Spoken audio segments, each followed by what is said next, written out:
Hello అందరికీ. Spicy chicken curry అండి. చపాతీలోకైనా, రైస్‌లోకైనా చాలా బావుంటుంది.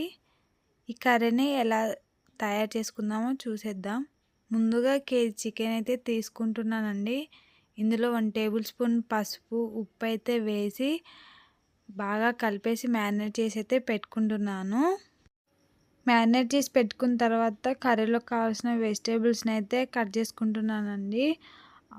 ఒకటి ఆనియను, 2 టమాటోలు, 4, 5 పచ్చిమిర్చి, కరివేపాకు అయితే కట్ చేసి పెట్టేసుకున్నాను.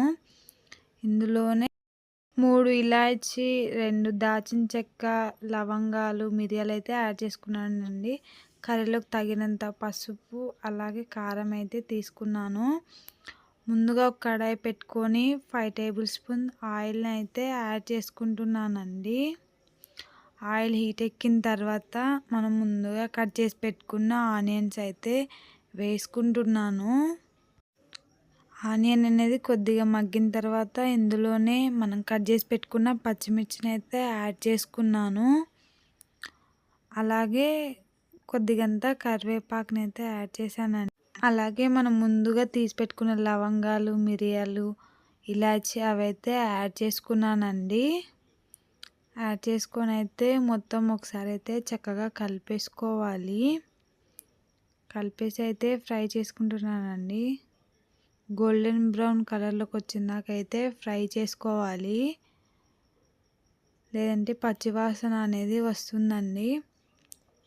ఇలా ఫ్రై అయిన తర్వాత మనం ముందుగా మ్యారినేట్ చేసి పెట్టుకున్న చికెన్ అయితే యాడ్ చేసుకుంటున్నాను. యాడ్ చేసుకొని చక్కగా అయితే మొత్తం తాలింపు కలిసేలాగైతే ఇలాగైతే మొత్తం కలిపేసి అయితే చక్కగా లిడ్ అయితే పెట్టేసుకోవాలండి. లిడ్ పెట్టేసి అయితే ఉడికించుకోవాలి. ఒక 5 మినిట్స్ తర్వాత చూస్తే అయితే చికెన్ అయితే చక్కగా బాయిల్ అవుతుందండి. చికెన్లో నుంచి వాటర్ అయితే అంతా రిలీజ్ అవుతుంది. చూస్తున్నారు కదా ఎన్ని వాటర్ అయితే వచ్చాయో.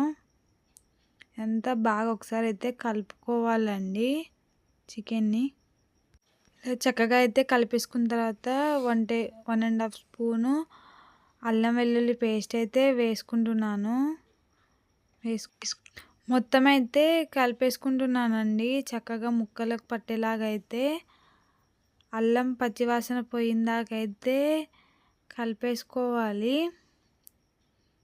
చూస్తున్నారు కదండి, ఇలాగైతే మొత్తం ఒకసారి కర్రీ అంతా బాగా కలిపేయాలండి. కలిపేసి అయితే లిడ్ పెట్టేస్తున్నాను ఒక 5 మినిట్స్ అల్లం పచ్చివాసన పోయిందాక.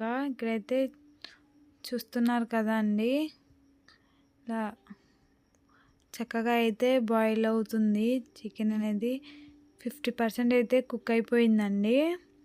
ఇందులోనే గుప్పెడు పుదీనాను అయితే యాడ్ చేస్తున్నాను.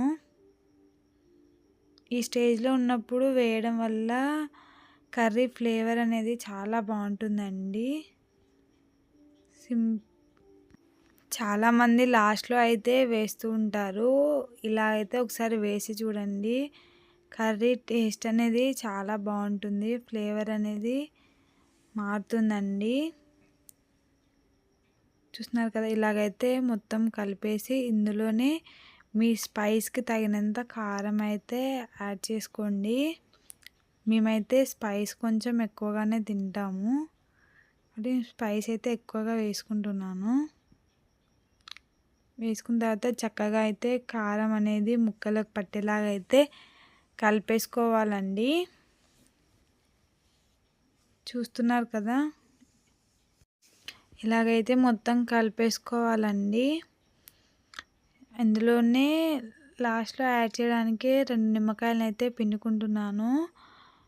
చూస్తున్నారు కదా, లిడ్ పెట్టేసి ఒక 5 మినిట్స్ ఇలా వదిలేసిన తర్వాత ఇందులో మనం ఇందాక పిండి పెట్టుకున్న నిమ్మరసాన్ని అయితే యాడ్ చేస్తున్నానండి. చాలా అంటే చాలా బాగుంటుందండి టేస్ట్ అయితే. ఇలా కారం అంతా ఉడికిపోయి ఆయిల్ అంతా పైకి వచ్చిందాకైతే ఉడికించుకోవాలి కర్రీని. చూస్తున్నారు కదా, నిమ్మకాయ వేసి ఒక 10 మినిట్స్ అలా అయితే ఉడికించుకోవాలండి. కర్రీ అడుగంటకుండా ఉంటుంది. లెమన్ వేయడం వల్ల ఫ్లేవర్ అనేది మారుతుంది. లాస్ట్‌లో 2 టేబుల్ స్పూన్ గరం మసాలా వేసుకొని చక్కగా ఇలా కలిపేసుకోవాలండి. మొత్తం కలిపేసిన తర్వాత లాస్ట్‌లో గుప్పెడు కొత్తిమీర అయితే వేసుకొని స్టవ్ ఆఫ్ చేసేయడమే అండి. సింపుల్ అండ్ టేస్టీ రెసిపీ అండి. ఈ కర్రీ చపాతీలోకైనా బాగుంటుంది, రైస్‌లోకైనా చాలా బాగుంటుందండి.